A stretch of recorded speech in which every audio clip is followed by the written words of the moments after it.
Bismillahirrahmanirrahim. Assalamu alaikum. Today my topic is vaccine. My name is Adib Nawaz. I represent Britain International School System. Today we will discuss vaccine. So first is the definition of vaccine is given here. A vaccine is a material containing weakened or killed pathogen, and it is used to produce immunity to a disease by stimulating the production of antibodies. Vaccine एक ऐसा material है जिसमें week या killed pathogens हैं. Pathogens mean ऐसे organism जो इंसानों में बीमारियां पैदा करते हैं. Infection causing agents, infection causing micro organisms को पैथोजेंस कहा जाता है. उन पैथोजेंस को या तो वीक कर दिया जाता है या उन्हें डेड कर दिया जाता है. तो वीक या डेड करने के बाद वो पैथोजन कहाँ शामिल होते हैं? वैक्सीन में जी. और इनका इस्तेमाल इस वक्त करते हैं जब हमने किसी भी डिज़ीज़ के अगेंस्ट, किसी भी डिज़ीज़ के होने से पहले हमने बॉडी के अंदर इम्यूनिटी डेवलप करनी हो, क़ुव्वत मुदाफ़ियत पैदा करनी हो, तो उस कंडीशन के अंदर वैक्सीन को यूज़ करते हैं ताकि बॉडी के अंदर इम्यूनिटी पहले से इस्टेब्लिश हो, इम्यूनिटी पहले से मौजूद हो, ताकि अगर इन्फेक्शन हो जाए या वो वायरस या वो बैक्टीरिया बॉडी के अंदर अगर एंटर हो जाए तो हम उससे पैदा होने वाली बीमारी से महफूज रह सकें. जिस वक्त ये वैक्सीन्स का मटेरियल बॉडी के अंदर एंटर होगा तो ये स्टिमुलेट करेगा प्रोडक्शन ऑफ एंटीबॉडीज़. इसके एंटर होने पर हमारे बॉडी के अंदर हमारा इम्यून सिस्टम एंटीबॉडीज़ की प्रोडक्शन स्टार्ट कर देगा. जिस वक्त एंटीबॉडीज़ बन जाएंगी तो हम फ्यूचर में उस बीमारी से महफूज हो जाएंगे. तो this is the basic definition of vaccine. आपने इसे एज सच इसे प्रिपेयर करना है because it's very important short question. Definition जो है इट्सल्फ एक शॉर्ट क्वेश्चन है, तो जो रेड कलर में मार्क किया हुआ है आपने इसको एग्जैक्टली फुली इसी तरह से ही से प्रिपेयर करना है.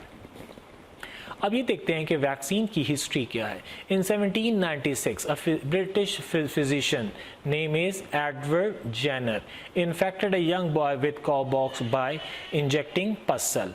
After the boy had recovered from the cowpox, Jenner injected the pus cell from smallpox patient into him. एक बॉय में कॉपॉक्स पहले से ही इंजेक्ट किया गया. कॉपॉक्स के पस सेल उसके अंदर इंजेक्ट किए गए. उस बच्चे को कॉपॉक्स हो गया, वो कॉपॉक्स का शिकार हो गया. जब वो बच्चा कॉपॉक्स से उसकी ट्रीटमेंट कंप्लीट होने के बाद वो ठीक हुआ, जब दोबारा से उस बच्चे के अंदर काउपॉक्स के पस सेल्स को डाला गया तो उस बच्चे में दोबारा से काउपॉक्स नहीं हुआ.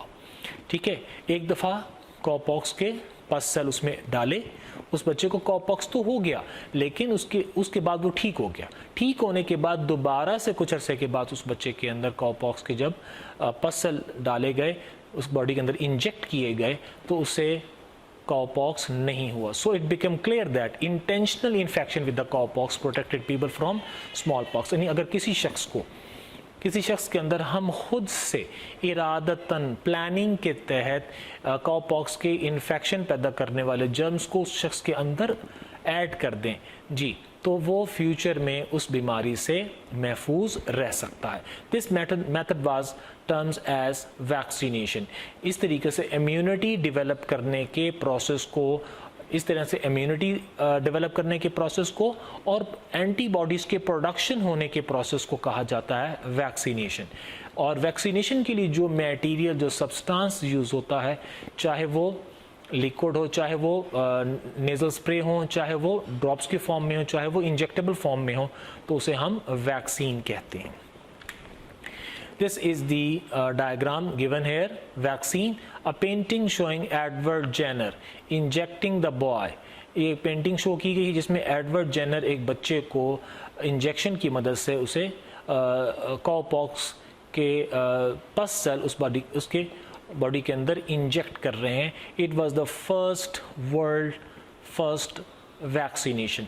ये दुनिया में दुनिया में इस आइडिया को प्रमोट करने वाले पहले शख्स हैं जिन्होंने वैक्सीनेशन के आइडिया को इस्टेब्लिश भी किया, बताया भी, और उस पर उन्होंने कामयाब तजुर्बात, एक्सपेरिमेंट्स भी कंडक्ट किए। आगे देखते हैं mode of action of vaccine. ये वैक्सीन काम किस तरह से करती हैं जी। Pathogens contain special protein called antigens. हर पैथोजेंस की सरफेस पर स्पेशल प्रोटीन्स मौजूद होती हैं। इन प्रोटीन्स को हम एंटीजेंस कहते हैं। When pathogen enter the body of the host, these proteins stimulate the immune response in the host. जैसे ही ये पैथोजेंस, इन पैथोजेंस की सेल वॉल की सरफेस पर स्पेशल प्रोटीन के मॉलिक्यूल्स मौजूद हैं, तो जैसे ही ये पैथोजेंस ह्यूमन बीइंग के अंदर एंटर होंगे या किसी भी लिविंग ऑर्गेनिज्म या एनिमल्स के अंदर एंटर होंगे, तो उनमें मौजूद इम्यून सिस्टम जो है वो स्टिमुलेट हो जाएगा, वो एक्टिव हो जाएगा, वो मुतहर्रिक हो जाएगा और वो एंटीबॉडीज़ की प्रोडक्शन शुरू कर देगा। एंटीबॉडीज़ जब बनेंगी, इम्यून सिस्टम जब स्टिमुलेट होगा तो वो बनाएगा एंटीबॉडीज़। तो जब तक कि एंटीजन बॉडी के अंदर एंटर नहीं होगा उस वक्त तक इम्यून सिस्टम भी स्टिमुलेट नहीं होगा। जब तक इम्यून सिस्टम स्टिमुलेट या एक्टिवेट नहीं होगा एंटीबॉडीज़ की सिंथेसिस भी नहीं होगी। तो किसी भी डिजीज़ के अगेंस्ट एंटीबॉडीज़ बनाने के लिए ज़रूरी है कि उसका पैथोजन एक मरतबा बॉडी के अंदर इंजेक्ट किया जाए, so that the antibodies can be produce. Same is going on today in the cases of corona virus. So antibodies bind to the pathogen and destroy them, and यही antibodies फिर pathogens के साथ bind कर देती हैं और उन्हें मार डालती हैं। और इसके साथ जब वो पैथोजेंस डेड हो जाता है तो उसके साथ साथ मेमोरी सेल्स भी प्रोड्यूस होते हैं जो कि ब्लड के अंदर रहते हैं और फ्यूचर में होने वाली उसी भी पैथोजेंस के अगेंस्ट अगर दोबारा से इन्फेक्शन होने का चांस हो जाए, अगर दोबारा से वही पैथोजन बैक्टीरिया या वायरस बॉडी के अंदर एंटर हो तो मेमोरी सेल उसे रिकग्नाइज करते हैं, रिकग्नाइज करके उसकी पहचान करते हैं, उसकी शनाख्त करते हैं, उसके साथ बाइंड हो जाते हैं। बाइंड होने के बाद उसे किल कर देते हैं, सो that the person can be prevented from this disease in future. When a vaccine, a weakened or dead pathogens is introduced into bloodstream, जिस वक्त वैक्सीन के अंदर हम जानते हैं कि वैक्सीन के अंदर मौजूद है वीकन और डेड पैथोजन, जिस वक्त इस मटेरियल को ब्लड के अंदर ऐड किया जाता है तो white blood cells are stimulated. हमने भी कहा कि जिस वक्त वैक्सीन्स को बॉडी के अंदर एंटर किया जाता है उसके अंदर वीकन एंड डेड पैथोजेंस होते हैं, उसकी वजह से हमारा इम्यून सिस्टम स्टिमुलेट हो जाता है, एक्टिव हो जाता है।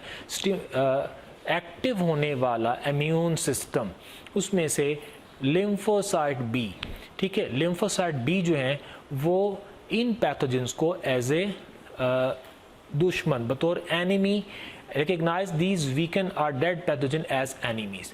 उनको अपना दुश्मन तस्वर करते हैं, उनके साथ उनकी शनाख्त करते हैं, उनकी पहचान करते हैं एज ए एनिमी और एंटीबॉडीज़ उनके खिलाफ बनाना शुरू कर देते हैं। See these antibodies remain in the blood. जिस वक्त ये एंटीबॉडीज़ बन जाती हैं ये ब्लड प्लाज्मा के अंदर ही रहती हैं, ठीक है, ताकि फ्यूचर में अगर दोबारा से इन्फेक्शन हो जाए तो हम उससे महफूज रहें। इफ़ रियल पैथोजन, ठीक है, अगर रियल पैथोजन बॉडी के अंदर एंटर हो तो पहले से मौजूद ही एंटीबॉडीज़ उसे किल कर देंगी और वो शख्स उस बीमारी से महफूज रहेगा इन द फ्यूचर। वैक्सीन को यूज़ करने के मेथड्स कि वैक्सीन किस तरीके से वैक्सीन का इस्तेमाल किया जाता है। The most common method of administering vaccine is by injections. अक्सर वैक्सीन्स इंजेक्शंस की मदद से ब्लड के अंदर ऐड कर दी जाती हैं, लेकिन कुछ वैक्सीन ऐसी भी हैं जो कि माउथ के ज़रिए भी दी जाती हैं, जैसे पोलियो ड्रॉप्स माउथ में दिए जाते हैं, और जो फर्दर जो एडवांस फॉर्म है वो नेज़ल स्प्रेज भी हैं। नेज़ल स्प्रेज की मदद से भी वैक्सीन्स को बॉडी के अंदर इंजेक्ट किया जाता है। Children are required to be vaccinated before attending school. बच्चों को स्कूल जाने से पहले उनकी वैक्सीनेशन का होना बहुत ज़रूरी है। Vaccination of children has resulted in marked decrease of many once common diseases including whooping cough, polio, smallpox and many other diseases. जी, अगर बच्चों के अंदर ये ऐसी डिजीज़ जो ज़िंदगी में सिर्फ एक मर्तबा होती हैं, लाइक वूपिंग कफ एक इसे उर्दू में काली खांसी भी कहते हैं, इसमें बहुत शदीद नौयत की खांसी होती है। पोलियो आप सब जानते हैं, ठीक है, पोलियो 5 साल से छोटे उम्र के बच्चों में अमूमन अटैक करती है, तो उस वक्त उसके बच्चे के लेग्स के साथ, बोन्स के साथ, लेग्स की बोन के साथ जो मसल अटैच होते हैं वो नाकारा हो जाते हैं और वो बच्चा चलने फिरने के काबिल नहीं रहता। तो ऐसी डिजीज़ेज जो ज़िंदगी में सिर्फ एक मर्तबा होती हैं और फिर उसका बच्चे को उसका इम्पैक्ट पूरी ज़िंदगी उसे फील करना पड़ता है, तो ऐसी बीमारियों के ख़िलाफ़ बच्चे को स्कूल जाने से पहले उसकी वैक्सीनेशन का कंप्लीट होना ज़रूरी है।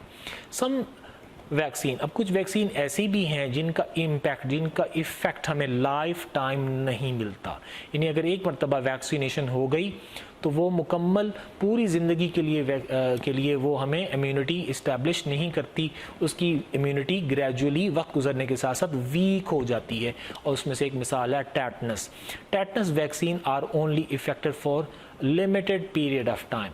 टेटनस वायरस से होने वाली जो इन्फेक्शन है वो अगर दोबारा भी हो सकती है, क्योंकि इससे प्रीवियस टाइम में अगर उसकी इन्फेक्शन हुई थी या होने के इम्कानात थे तो उस वक्त हमने वैक्सीन यूज़ करके हम उस वक्त उससे महफूज रह गए। तो यही अगर वायरस बॉडी के अंदर दोबारा से एंटर हो जाए तो उसके लिए दोबारा से हमें वैक्सीन्स इंजेक्ट करवानी पड़ेंगी, ठीक है। तो अगर दोबारा से इसके बॉडी के अंदर एंटर होने का ख़दशा हो तो इसकी दोबारा से डोज लेने की ज़रूरत होती है। ऐसे केसेस में इसकी बूस्टर शॉट ली जाती हैं, ठीक है, ताकि बूस्टर शॉट्स का मतलब ये होगा कि बॉडी के अंदर जिस पर इसकी बूस्टर शॉट ली जाएगी तो दोबारा से इसकी एंटीबॉडीज़ इसके अगेंस्ट, टेटनस के अगेंस्ट एंटीबॉडीज़ दोबारा से बनना शुरू हो जाएंगी और उसकी इम्यूनिटी दोबारा से इस्टेब्लिश हो जाएगी। So this is the end of today.